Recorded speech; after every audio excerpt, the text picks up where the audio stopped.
दोस्तों आज हम बात करेंगे जिस तरह से 2022 में स्टार्टअप्स में छटनी हुई है और इनके मुनाफे लुढ़के हैं। इससे अब फंडिंग के लिए यूनिकॉर्न की जगह कॉकरोच स्टार्टअप की डिमांड बढ़ गई है। निवेशक यूनिकॉर्न के मुकाबले कॉकरोच स्टार्टअप में निवेश को तरजीह दे रहे हैं। भारत की स्टार्टअप इकोसिस्टम दुनिया में अमेरिका और चीन के बाद तीसरा सबसे बड़ा स्टार्टअप इकोसिस्टम है, लेकिन 2022 में मंदी, महंगाई और के असर से घटी फंडिंग का प्रकोप भारतीय स्टार्टअप सेक्टर को भी झेलना पड़ा। इसे 2021 में भारत के स्टार्टअप्स को मिली 41 अरब डॉलर की फंडिंग 2022 में घटकर 26 अरब डॉलर रह गई है। साल के आखिरी तिमाही यानी अक्टूबर से दिसंबर में तो ये फंडिंग 2021 की तिमाही के मुकाबले घटकर आधी रह गई है।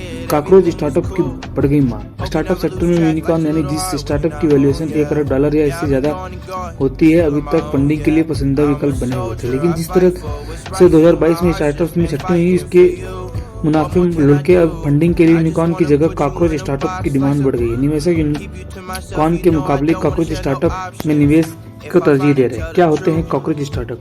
कॉकरोच स्टार्टअप कॉकरोच की तरह अर्थव्यवस्था या वेंचर के हालात में बदलाव से बेपरवाह होते हैं। इन ग्रुप्स में तय करने की क्षमता होती है कि कहाँ पैसा खर्च करना है और कहाँ पर पैसा खर्च नहीं करना है। एक कॉकरोच स्टार्टअप बाजार के हालातों और निवेश की स्थिति के बदलने के बावजूद भी बना रहता है। इसकी सबसे बड़ी वजह है कि इसके विपरीत हालात में भी खर्च में कटौती करके कारोबार को बढ़ाने की क्षमता होती है। आखिर क्यों पड़ा कॉकरोच स्टार्टअप नाम? माना जाता है कि डायनासोर से 32 करोड़ साल पहले से कॉकरोच इस धरती पर आ रहे हैं। कॉकरोच की खूबी यह है कि किसी भी तरह की स्थिति को सहन कर सकते हैं, यहाँ तक कि बिना सिर के भी कॉकरोच 7 दिन तक जीवित रह सकता है। इसके बाद भी इनकी मौत पानी की कमी की वजह से होती है, तो ये बिना खाने के भी 30 दिन तक जिंदा रह सकते हैं। परमाणु विस्फोट तक में ये अपनी जान बचाने में कामयाब हो सकते हैं। इसी वजह से कॉकरोच स्टार्टअप भी कम तनख्वाह, कम खर्चे और कम बजट वाले कारोबार होते हैं। कॉकरोच और कॉकरोच स्टार्टअप में समानता।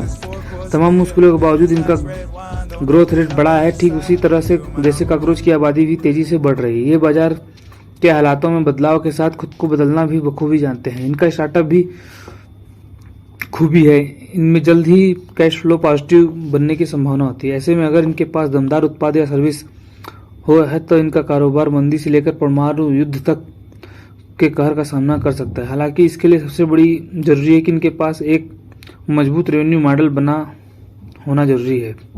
कैसे कामयाब होते हैं कॉकरोच स्टार्टअप? ये किसी भी तरह का नकदी हड़बड़ी दिखाए बिना नकदी बर्बाद करके बाजार की फेवरेट बनने की होड़ में शामिल नहीं होते। कॉकरोच स्टार्टअप का फोकस हमेशा रेवेन्यू ग्रोथ पर होता है। इसके लिए अपने प्रोडक्ट या सर्विस से जल्द से पैसा बनाने की कोशिश में रहते हैं। इनका ये